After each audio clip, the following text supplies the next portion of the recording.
a special welcome to our Rock Antenne community. Today I'm here with Matt from Bullet For My Valentine. It's nice to have you here. So how are things going at the moment? Yeah, things are going great, thank you. It's been quite a quiet 9 months for myself and the boys. You know, we finished our last show of the last cycle in Japan in December last year. So since January to now, we've just kind of been home, chilling, enjoying the time off, being with family and friends, and yeah, it's been fun. But now we're kind of ready to get back to work and focusing towards 2025. And yeah, just gonna get in the studio next week, start rehearsing, doing some writing, and get the machine back up and rolling, man. So it's been nice to have some time off, but we're ready to get back to work now, you know. Oh, really nice. So with your debut album, The Poison, you immediately kind of nailed it. So how has everything changed within the 20 years? And also, how do you look back at those 20 years? Yeah, obviously that album, The Poison, when it came out in 2005, it was something that I don't think anyone anticipated of how big it was going to be. Pretty much everywhere on the planet, you know. It was an album that we made, which, you know, it was our debut album. We had no real experience of doing that kind of stuff. You know, we'd had an opportunity to write and record an EP, which is great. And yeah, it just opened the door to the world for us. You know, it was just wild. You know, to have that kind of success and that kind of ascendancy of a career on your debut album is not something that happens to a lot of bands. So it kind of took us by surprise, but we just rolled with it and we had fun, and it was chaotic and it was weird and it was scary, but it was all those things that made that era of the band so much fun, and I have so many amazing memories. And, you know, a lot has happened since then in the world and in the band's career, but that was the defining moment which led us to have a career that spans over 20 years now. So incredibly grateful for everyone that embraced it back then, and to people who are still discovering it now to this day. You know, there's a lot of people that are only hearing it for the first time recently, and that will be a forever thing. That's how it works. You know what I mean? People weren't born when it came out, and now 20 years old. It's crazy. It's just a lot's happened in 20 years. You know, you don't really think about it until you stop and reflect. So that's kind of what this moment is all about for us. It's stopping, reflecting, and trying to celebrate what that album means to us and what it means to the Bullet fans, you know? Yeah. So for me, I was, I think, 6 when it came out. So there you go. Exactly. It's weird, man. You know, it's it's an album that seems to be standing the test of time and still making waves to this day for people that are discovering it. You know, so it's an incredible feeling for me to hear that from people, you know? Yeah. But before you did Metallica and Nirvana covers, so why do you decide on doing your own music? How? Mm-hmm. Yeah. Well, you know, when you start picking up a guitar or playing the drums or wanting to be a singer or anything like that when you're like 12 years old, the most natural and simple thing to do is learn other people's songs, you know. And I think that's how every band and musician's done it since music has existed. You know, you get attracted to a certain sound or a certain band, and then you kind of go, I want to do that. So then you pick up an instrument and learn it, and that kind of what defines you as a musician then, you know. It was just, for me, bands like Metallica, Nirvana, Guns N' Roses, Machine Head, Def Leppard, they were all the bands that I listened to when I was 12 years old to 14 years old. And they were the bands that inspired me to want to just pick up an instrument, really, you know. And then obviously since then, you go on your own journey and you try and be creative. A lot of people don't. A lot of people are happy just to have it as a hobby. But if you want to have it as a career, you know, you got to write your own stuff. And it gets to that point then where you start dabbling and trying to write riffs and then eventually to songs. And it takes time and takes, you know, it's a skill to do that. So it takes a lot of time. And I just wanted to make a career out of it. I wanted to be a rock star like my hero, James Hetfield. And, you know, and I know that the only way to do that was to write your own stuff. So that's what we did. Nice. So I don't know if you remember the time when you recorded the album. So is there any unusual or funny story that happened during the making of the album that you remember? Yeah, I remember quite, you know, it was over 20 years ago, but I still remember most of it pretty well, you know. I think the main thing that people wouldn't know, which I have talked about over the last couple of days, because I've done a lot of speaking to people like yourself, and when we went into the actual studio to make The Poison, we only had about 7 songs. So we had to write the rest of it whilst we were there recording the 7 songs, which was looking back, like such a crazy way to do things, but it was the only way that we could do it because we didn't have the songs, and we kind of blagged our way through that album. You know, we didn't have enough songs. We wrote whilst we were recording, but I think that added to the excitement and the intensity and the rawness of the record. You know, we were just writing and being creative and being fearless and being confident, and we just felt unstoppable. You know, it was kind of scary to not have a full album whilst you're going in to write a full album, but it's not something we let kind of get to us. You know, we were so young and inexperienced that we didn't care. We were like, we're just going to do it as we go then, as if it was the most normal thing in the world to do, which it isn't. But back then we didn't know any different, you know, and that's what we did. So yeah, so I think the thing that might surprise the people most about the album is it didn't exist when we went in to make it. Nice. So what have been the inspirations for the Poisons, or the Poison for you? Honestly, that's the only bit that's blurry. You know, I remember going into the studio and what it was like to record the song. Like a lot of writing the songs, I don't remember.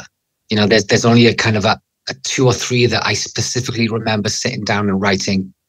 The rest of it just seemed to exist. I can't really explain it. You know, it was because it was the debut album. A lot of the stuff that ended up on there was ideas and stuff from many, many years before Bullet was even a thing.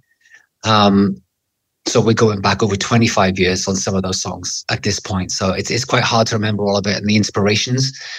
But I just wanted something that was dark. I wanted something that was relatable at the time as well. I didn't really have a lot of trauma in my life to put into the music. You know, I was just a regular kid. I didn't have a bad upbringing. I was never in trouble. I didn't have any kind of trauma that was inspired dark music for most people. So I was just writing whatever I thought was interesting, whatever sounded good, almost like storytelling, you know. And that's how I approached most of that record, was just to write stuff that I thought was cool. Nice. Yeah. So, have you anything planned for your anniversary with your band, or do you just? Yeah. Well, you know, we've got the main thing is the tour that's coming out. We've got a tour on sale with us and Trivium, and we're both celebrating 20 years of our debut albums. So we've teamed up to do a co-headline tour in celebration of that, which is great. And we're taking that on tour throughout the UK, Europe, and there's lots of things going to be announced shortly. We're doing a lot of reissues of The Poison, a vinyl box set, special box set with a bunch of cool stuff, limited run stuff that only the super fans are going to want to have. And yeah, like exclusive merchandise, one-off runs for the tour of merchandise that we, you know. So there's a lot of stuff happening behind the scenes, and you know, early 2025 we're going to be getting on the road and getting on the stage and celebrating the album and all these things, cool things that come with it, you know, for the fans. Yeah. Is there one song that means the most to you, kind of, and why? There's a few on that record for very similar reasons, but I think the one that jumps out the most, it's probably not going to surprise people, it's Tears Don't Fall. It's kind of the song of that record which exploded worldwide, and it was a kind of a gateway song to a lot of people to bring them to Bullet For My Valentine, but also just to metal music in general. You know, we're a band that we get told a lot that we're the band that got that person into heavy metal, you know, and I think it's songs like Tears Don't Fall did that. You know, it's heavy, it's technical, but it's undeniably catchy and anthemic, and you know, it's a song that's stood the test of time. And even like yesterday, I had a plaque delivered to me, which was like for a UK certification of 400,000 units of Tears Don't Fall sold as a single alone here in the UK. So yeah, so that song it's done amazing things for my life, for the band's career, and yeah, it's important. It's an important one for me, you know, and it's a fan favorite. It's undeniably a fan favorite. Nice. So, is there a moment in your career that you often look back to? Maybe a highlight or also a low light? I mean, I kind of don't look. We've been very fortunate to have many, many, many highlights, like ridiculously amazing things that we never thought would be possible when we were growing up. Not met so many lows, but there have been a couple. But I think, you know, we don't tend to kind of dwell on that kind of stuff. You just, you know, kind of focus on the future. But like on our debut album, getting invitations to play with like our idols, like Metallica and Guns N' Roses, stuff like that. You know, that's kind of an Iron Maiden. We did those three bands, supporting those three bands off our debut album. You know, it's like fairy tale stuff that still doesn't feel real to this day. So, you know, we've ticked off so many amazing boxes that we never thought we'd be able to do. And I think touring with those bands, especially at that point in our career, we were just so young and naive and experienced that, you know, we just didn't really know what was going on. We were just all of a sudden going on tour with all these people that were the reason why we were in a band in the first place. And at such an early point in your career, it was just mind blowing. You know, it's just ridiculous things. Yeah, I can imagine that. Yeah. So within the time, have you developed any rituals before gigs that you do as a band to kind of calm down and focus? Yeah, I wouldn't say they're rituals or stuff. It's just more normal stuff that you would do in any band, really. But it's just kind of all four of us have our moments where we just we'll go our separate ways about an hour, half hour before the show. I have to do my vocal routine that I use to warm up. Jamie does his. Padge and Jace getting them together, and they just riff and jam some songs live in a rehearsal space backstage. And then 10 minutes before we come together, we have a bit of a hug, and it's very calm. There's no one shouting and screaming or high-fiving or any kind of nonsense like that people might think before a metal show. It's very calm, it's very peaceful, and it's very focused. And, you know, the lights go down and off we go. Nice. Yeah. Do you prefer small gigs or big venues? I wouldn't say I prefer either. They both have their charm, you know, like being in a small room with people who are like up close and personal, very minimal production, chaos, sweat, heat. There's something very rock and roll and intimate and raw about that kind of environment. But then on the other side of the spectrum, when you play in huge arenas and festivals, you get to bring a huge production and you get to see a sea of humans in front of you. And, you know, so they're very, very different experiences, but I wouldn't say prefer one over the other because they're both incredible things to experience being on that side of the stage. You know, it's not something that a lot of people get to do. So to have that is great. You know, I love the punk rock rawness of being in a small club and being up close and personal and sweating and being able to smell the person in front of you. But, you know, wanting to be one of the biggest bands of all time, I love putting on a huge production with pyro and staging and screens and all that stuff, which you can't do in clubs, you know. So I love it all. I think, you know, just get me on that stage and I come to life, you know, and whatever the environment, I just love it all. Yeah. So you have been making music for more than 25 years. So how do you still manage to work as well or work so well as a band together? Because I don't know if you have any secret that it still works, because we all know that not every band is. Yeah, I don't think there's a secret. Everyone does things their own way, and being in a band, there's so many ways of songwriting and having a dynamic. You know, I just like to, for our band, I just like to take charge of the majority of the songwriting. It's just so much easier to have one person who's focused and has the style. You know, like from the Poison, I was the songwriter of the band, you know, so my songwriting is in the songs and people can hear it. And I think that's what creates an identity of a band, which is super important.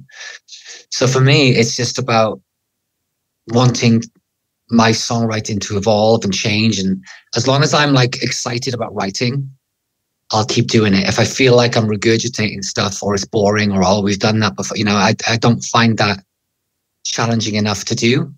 And I think, you know, relying on a formula from the past is easy, but it's also quite dangerous to do. You know, I think as a songwriter and a creative person, I like each moment to be as different and as unique and as in the moment as it can be.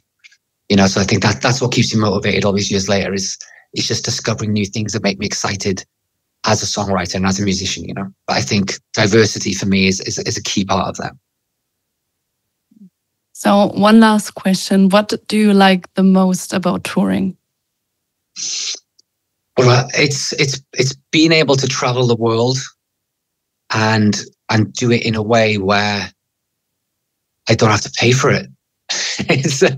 It's yeah. I mean, it's one of those perks of being in a touring rock band that probably 80 to 90% of the places that I've been to with Bullet For My Valentine, I never would have had the opportunity to go to just as a normal person. You know, I would have been gone on holidays and experienced other parts of the world.